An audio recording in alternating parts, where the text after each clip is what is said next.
اللہ تعالیٰ نے حضرت جبریل کو بھیجا، انہوں نے کہا ادھر نہیں جانا، آپ ادھر جائیے. تو آپ آگ کی طرف گئے اور ایک کوئلہ اٹھا کے زبان پہ رکھ لیا. تو آسیہ کہنے لگی سمجھ آئی، بچے کو کیا پتا کدھر جانا ہے کدھر نہیں جانا. اگر وہ اتنا ہی خیال ہوتا، وہی بچہ ہوتا تو آگ. اور بعد مفسرین نے لکھا ہے یہ جو حضرت موسیٰ دعا مانگتے تھے نا، رب اشرح لی صدری ویسر لی امری، یہ وہ آگ کا انگارہ جب کوئلہ منہ میں رکھا تھا نا تو اس کی وجہ سے زبان میں کچھ لکنت آ گئی. تو آپ دعا کرتے تھے کہ یا اللہ میری زبان کی وہ بند گرا کھول دے تاکہ میں کھل کے فرعون کے سامنے بات کر سکوں. وہیں حضرت موسیٰ پلنے لگے، وہیں پلے، وہیں جوان ہوئے، وہیں اللہ نے ساری دولتیں دی، بہن بھی ملی، ماں بھی ملی، اور سارے عزیزوں کا پیار بھی ملا. اسی گھر کے اندر اللہ نے پرورش کر کے فرعون کے ظلم سے بنی اسرائیل کو نجات عطا فرمائی. آج نمبر 77 سے موسیٰ علیہ السلام کو حکم ہوا کہ راتوں رات بنی اسرائیل کو لے کے نکل جائیں. انہیں اللہ کی طرف سے یقین دلایا گیا کہ ان کے لیے سمندر میں خشک راستہ نکال لیا جائے گا. فرعون نے ان کا تعاقب کیا اور سمندر میں غرق کر دیے گئے. اس مقام پر اللہ تعالیٰ نے بنی اسرائیل پر اپنے احسانات کا ایک بار پھر ذکر فرمایا. حضرت سعد بن ابی وقاص رضی اللہ تعالیٰ عنہ بھی ایک دن جہاد کے لیے نکلے تو رستے میں سمندر آ گیا. حضرت موسیٰ کی قوم کو نا سمندر نے رستہ دیا تھا. تو جناب سعد بن ابی وقاص سمندر کے کنارے کھڑے ہو کے اب وہ لوگ پوچھنے لگے حضور کیا کرنا ہے؟ فرمایا کرنا کیا ہے، ابھی دیکھیں کیا ہوتا ہے. تو فرمانے لگے وہ سمندر و دریا اگر تو حضرت موسیٰ کی نافرمان قوم کو رستہ دیتا ہے تو ہم تو رسول اللہ کے فرما بردار غلام ہیں، ہمیں بھی رستہ دے. تو 12 رستے بن گئے دریا میں سے. جناب سعد بن ابی وقاص لشکر لے کے گزر گئے، باہر گئے تو ایک دفعہ پھر صحابہ کو یقین دلایا. فرمایا کسی کی کوئی چیز تو نہیں رہ گئی دریا میں؟ دشت تو دشت ہیں دریا بھی نہ چھوڑے ہم، بحر ظلمات میں دوڑا دیے. اب میں کیا کروں، علامہ اقبال نے ہر جگہ کلام لکھا ہے، ہر جگہ. یہ آپ کو پتہ نا، ایک صاحب مجھے بھی سمجھا رہے تھے، میں نے جمعے میں بھی وضاحت کی. کہنے لگے آپ اقبال کی بڑی تعریفیں کرتے ہیں. میں نے کہا مجبوری ہے، وہ کام ہی تعریفوں والے کرتے ہیں تو ہو جاتی ہیں، کیا کیا جائے، آمدام برسر مطلب. تو حضرت سعد بن ابی وقاص نے پوچھا کچھ رہ تو نہیں گیا؟ کہا جناب پیالہ رہ گیا میرا مٹی کا دریا میں. تو حضرت سعد بن ابی وقاص کہنے لگے کوئی مسئلہ نہیں، ہم رسول اللہ کے غلام ہیں. اور اس پر بڑی دلائل ہیں، وقت نہیں ہے آگے بڑھنا ہے. فرمایا او دریا او ہمارا پیالہ تو واپس کر دے. تو ایک لہر آئی تو پیالہ بھی کنارے پہ پھینک گئی. تو اللہ تعالیٰ نے حضرت موسیٰ علیہ السلام کو کی قوم کو وہاں سے نجات دی. آیت نمبر 85 سے سامری کا ذکر ہے. سامری ایک جادوگر تھا. جب حضرت موسیٰ علیہ السلام تشریف لے گئے نا کوہ طور پہ تو اس نے سونے کا ایک بچڑا بنا دیا تھا اور اس کے منہ میں ایسی تاریں اس نے لگائی تھی کہ جب ہوا چلتی تھی تو وہ تاریں بجتی تھیں. مفسرین نے لکھا ہے. تو بنی اسرائیل والوں کو یہ کہتا تھا دیکھو یہ بولتا ہے. تو بڑے کمزور ایمان کے لوگ تھے، اس طرف متوجہ ہو گئے. حضرت موسیٰ علیہ السلام واپس آئے تو انہوں نے پوچھا کہ یہ ماجرا کیا ہے. تو اس نے کہا کہ میں نے نا حضرت جبریل علیہ السلام کا گھوڑا جب چل رہا تھا تو ان کے پاؤں سے جو مٹی لگ رہی تھی وہ مٹی میں نے تھوڑی اٹھا لی تھی اور وہ میں نے اس کے منہ میں رکھی ہے، جس کی وجہ سے اس کے منہ سے آواز ہے. وہ مٹی کب اٹھائی تھی وہ بھی لکھا ہے مفسرین نے کہ حضرت موسیٰ علیہ السلام نے جب کہا نا بنی اسرائیل والوں کو کہ گھوڑے ڈالو اندر، حالانکہ رستے بن بھی گئے تھے، پھر بھی کہنے لگے ایسا نہ ہو کہ اندر جائیں تو پانی پھر آ جائے. تو یہ جاتے نہیں تھے، ڈرتے تھے، کمزور ایمان کے لوگ تھے نا. اصل مسئلہ نا اندر کا ہے. آپ یقین کریں یہ بڑی باکمال بات ہے. میں تو اس نتیجے پہ پہنچا ہوں تھوڑی سی زندگی گزار کے کہ یقین اگر مضبوط ہو نا تو انسان کی زندگی کا ہر کٹھن رستہ آسان ہو جاتا ہے. لیکن جن لوگوں کے اندر مسائل بہت زیادہ ہوتے ہیں ان کے لیے بیرونی کوئی کام کرنا بھی بڑا ہی مشکل ہوتا ہے. تو یہ لوگ کہنے لگے کیسے اندر جائیں گے تو پھر نہ پانی مل جائے. تو حضرت جبریل امین آئے گھوڑی پہ بیٹھے ہوئے، انہوں نے آگے آگے گھوڑی دوڑائی. تو آگے گھوڑی دوڑی تو ان کے گھوڑے خود بخود پیچھے دوڑ پڑے. حضرت سیدنا جبریل کی گھوڑی جہاں پیر رکھتی تھی وہاں سے سبزہ اگتا تھا. سامری جادوگر تھا، حیرت انگیز چیزوں کو جمع کر لیتا تھا. اس نے وہ جمع کر کے رکھ لی اور بچڑا بنا دیا. تو حضرت موسیٰ علیہ السلام نے جب اس سے پوچھا تو اس نے یہ بات بتائی اور کہنے لگا یہ تدبیر مجھے میرے نفس نے سجائی تھی. حضرت موسیٰ نے اس سے کہا تو یہاں سے چلا جا، زندگی میں تیرے لیے وحشت کی سزا ہے. اور تیری سزا کا وقت آخرت میں مقرر ہے۔ وحشت کا بھی عذاب ہوتا ہے کچھ لوگوں کو وحشت کا عذاب یہ ہوتا ہے، یعنی انسان ہر وقت خوف زدہ رہے۔ آیات بتاتی ہیں کہ اس پر کون سا عذاب ہے، اس پر ایک وحشت طاری ہے۔ اللہ سے دعا مانگیں اللہ تبارک و تعالی ان ساری آزمائشوں سے ہمیں محفوظ فرمائے۔ اسی تسلسل میں پھر قیامت اور سور پھونکے جانے کا ذکر ہے۔ آیت نمبر 105 سے فرمایا کہ لوگ آپ سے پہاڑوں کے متعلق سوال کرتے ہیں، آپ ان سے کہہ دیجئے میرا رب انہیں ریزہ ریزہ کر دے گا اور پوری زمین ہموار میدان کی طرح ہو جائے گی۔ آیت نمبر 109 میں قیامت کی ہولناکیوں کا ذکر ہوا اور فرمایا آج اللہ کی بارگاہ میں کسی کو مجال شفاعت نہیں ہوگی سوائے اس کے جسے وہ اذن شفاعت عطا کرے اور جس کے قول سے وہ راضی ہو۔ آیت نمبر 110 سے اکھڑی گردنوں کے حی و قیوم کے سامنے جھکنے، ظالموں کے نامراد ہونے اور مومنین صالحین کے کامیاب ہونے کا ذکر ہے۔ آیت نمبر 114 میں علم میں اضافے کی تعلیم کے لیے دعا ارشاد فرمائی گئی ہے جو بڑی معروف ہے، رب زدنی علما۔ آیت نمبر 115 سے اس بات کا ذکر ہے کہ آدم علیہ السلام جو جنت میں درخت کے قریب چلے گئے تو یہ ان کی بھول اور اجتہادی خطا تھی، اللہ نے خود وضاحت فرما دی، اور انہوں نے قصداً اللہ کے حکم کی نافرمانی نہیں کی۔ آدم علیہ السلام کو جنت میں داخل کر کے بتایا کہ یہاں نہ بھوک لاحق ہوگی، نہ بے لباسی ہوگی، نہ پیاس لگے گی، نہ ہی دھوپ کی تپش محسوس ہوگی، اور یہ کہ آپ اپنے دشمن شیطان کی چالوں سے بچے رہیں گے۔ اس مقام پر قرآن نے اس موضوع کو پھر بیان کیا کہ شیطان نے وسوسہ ڈالا اور مخلص اور ہمدرد کا روپ دھار کر ان کو بہکایا۔ انہوں نے ممنوع درخت سے کھا لیا سو ان کے ستر کھل گئے اور جنت کے پتوں سے اپنے ستر کو ڈھانپنے لگے، پھر اللہ نے ان کی توبہ قبول کی اور جنت سے زمین پر بھیج دیا۔ آیت نمبر 124 سے اللہ تعالیٰ نے فرمایا جو ہماری یاد سے غافل رہے گا ہم اس کے لیے معیشت تنگ کر دیں گے، ومن اعرض عن ذکری فإن له معیشۃ ضنکا، جو ہماری یاد سے غافل ہوگا اس کے لیے زندگی اس پر اللہ تبارک و تعالی ہر وقت اپنی یاد کی توفیق عطا فرمائے۔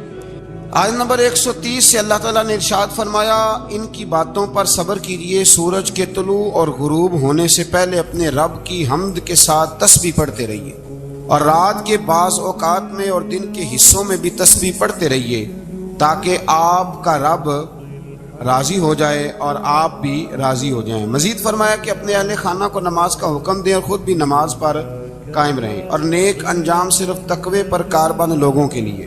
لوگ کیا کہیں گے؟ لوگوں کے لیے الزام لگانا، پروپیگنڈا کرنا بڑا ہی آسان کام ہے۔ دو ہی تو کام دنیا میں آسان ہے، ایک بدگمانی کرنا اور ایک غیبت کرنا، اور اتنا مزیدار کام ہے کہ آپ ساری دیہڑی کرائیں، کوئی بندہ تھکنے کو تیار معاذ اللہ ثم معاذ اللہ سارا دن۔ اور اگر آپ کہیں کہ اللہ کا ذکر کرو، تسبیح لے لو، صرف 500 دفعہ درود شریف پڑھ لو، تو پھر کیا بنے گا؟